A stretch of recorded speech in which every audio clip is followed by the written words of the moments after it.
आज सुबह से देश में कुछ ऐसी घटनाएं हुई हैं जो अलग अलग तो दिखती हैं, मगर अगर सही तरीके से देखा जाए तो कुछ शक्तियां ऐसी हैं जिनके आज बयान विभाजनकारी हैं। एक तरफ विभाजनकारी शक्तियां खड़ी है, दूसरी तरफ कुछ ऐसे समाचार है जो देश को जोड़ने वाले हैं।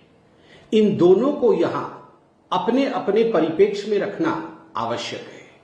एक तरफ हमने देखा कि जमायत उलेमाए हिंद के प्रमुख मौलाना महमूद मदनी भोपाल में जब जमायत उलेमाए हिंद का गवर्निंग काउंसिल की मीटिंग हो रही थी, उसमें उनके बयान को सुना है। अभी प्रेस कॉन्फ्रेंस में मैं विस्तार से बताऊंगा।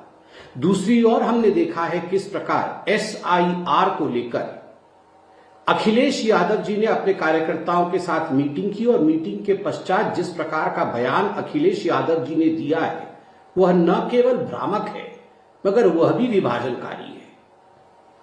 और दूसरी तरफ आज हमने देखा है कि भारत का जो GDP ग्रोथ रेट Q2 का रिलीज हुआ है वह किस प्रकार एक ऐतिहासिक फिगर है 8.2% में।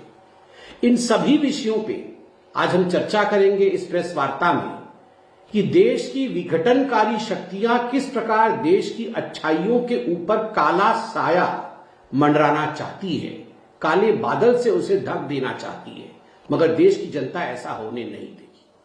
सर्वप्रथम मैं आना चाहता हूं जमीयत उलेमाए हिंद के प्रमुख मौलाना महमूद मदनी जी, जिन्होंने आज भोपाल में एक बहुत बड़े बैठक में जिस प्रकार से भाषण दिया है वह न केवल भड़काऊ है अपितु देश को विभाजन की ओर लेने की उनकी कुचेष्टा है।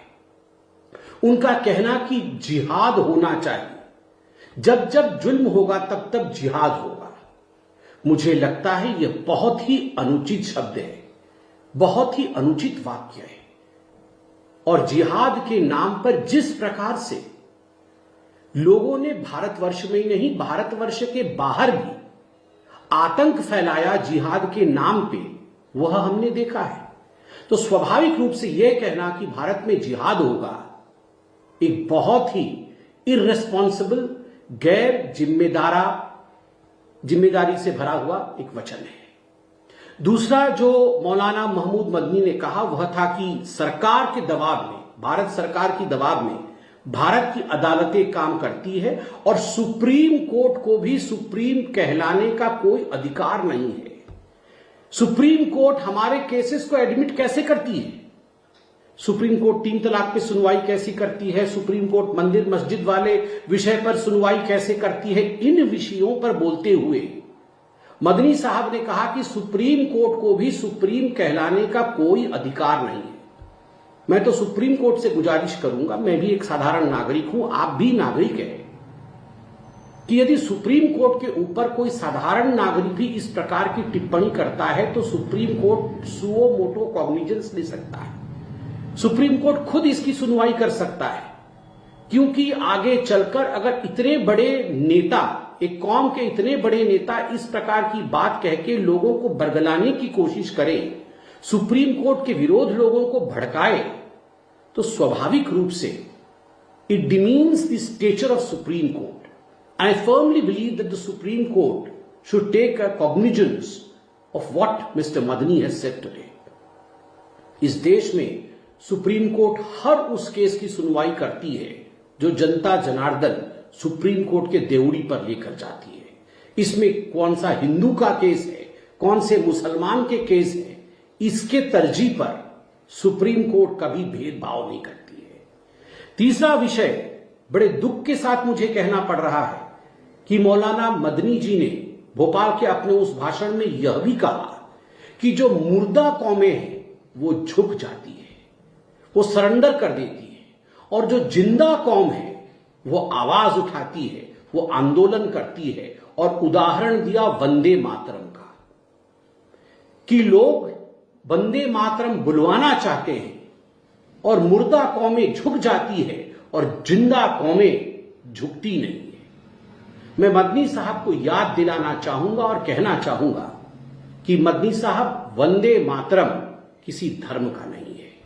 वंदे मातरम इस मिट्टी का सुगंध है, हिंदुस्तान का सुगंध है वंदे मातरम।